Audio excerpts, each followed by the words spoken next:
നന്ദനയും കൊണ്ട് അടുത്തുള്ള പോലീസ് സ്റ്റേഷനിൽ കീഴടങ്ങുകയാണ് വേണ്ടത്. ഹലോ ഗൈസ്, അങ്ങനെ നമ്മുടെ സുഗമോ ദേവിയിൽ നമ്മുടെ ഹരിയങ്കിൾ നമ്മുടെ നന്ദന്റെ കാര്യങ്ങളൊക്കെ കേട്ടിട്ട് ഹരിയങ്കിൾ ഒരു തീരുമാനമെടുക്കുകയാണ്. അതായത് ഇത്രയും കാര്യങ്ങളൊക്കെ കേട്ടിട്ട് നമുക്കായിട്ട് ഒന്നും ചെയ്യാൻ പറ്റില്ല, നന്ദനെ എത്രയും പെട്ടെന്ന് ഒരു പോലീസ് സ്റ്റേഷനിൽ കൊണ്ടുചെന്നിട്ട് അവിടെ കീഴടക്കുവാണ് വേണ്ടത് എന്ന് പറയുകയാണ്. അപ്പൊ ഇതൊക്കെ കേൾക്കുമ്പോൾ നമ്മുടെ നന്ദനും ദേവികയും പ്രഭാവതി എല്ലാവരും ഇങ്ങനെ ഭയങ്കരമായിട്ട് ഞെട്ടി നിൽക്കുവാണേ.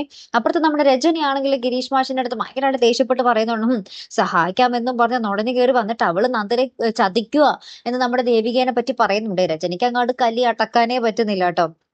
ഏറ്റവും ലാസ്റ്റ് നമ്മുടെ ഋഷിയുടെ നാടകം പൊളിഞ്ഞു വീഴുന്ന ഒരു നിമിഷങ്ങളാട്ടോ നമുക്ക് കാണുവാൻ സാധിക്കുന്നത്. അതായത് CP നമ്മുടെ അരുന്ധതിയുടെ വീട്ടിൽ വന്ന് എന്തോ മുഖം കഴുകിക്കൊണ്ടിരിക്കുന്ന സമയത്ത് നമ്മുടെ ഋഷി പെട്ടെന്ന് സ്റ്റെപ്പ് ഇറങ്ങി വരുന്നുണ്ട്. നമ്മുടെ CP ഋഷിനെ കാണുന്നുണ്ട്. ഇനി അവിടെ എന്തായിരിക്കും സംഭവിക്കാൻ പോകുന്നത് എന്നാണ് നമുക്കിനി അറിയേണ്ടത്, അല്ലെ കൂട്ടുകാരെ? മിക്കവാറും നമ്മുടെ CPനെ ഭീഷണിപ്പെടുത്തി നമ്മുടെ ഋഷി എവിടെയെങ്കിലും തടങ്കലിലാക്കാൻ തന്നെയായിരിക്കും സാധ്യത കൂടുതൽ. കാത്തിരിക്കാട്ടോ. അടുത്തൊരു വീഡിയോയുമായി വരുന്നത് വരയ്ക്കും. ഹെറം ദി മലയാളി സൈനിങ് ഓഫ്.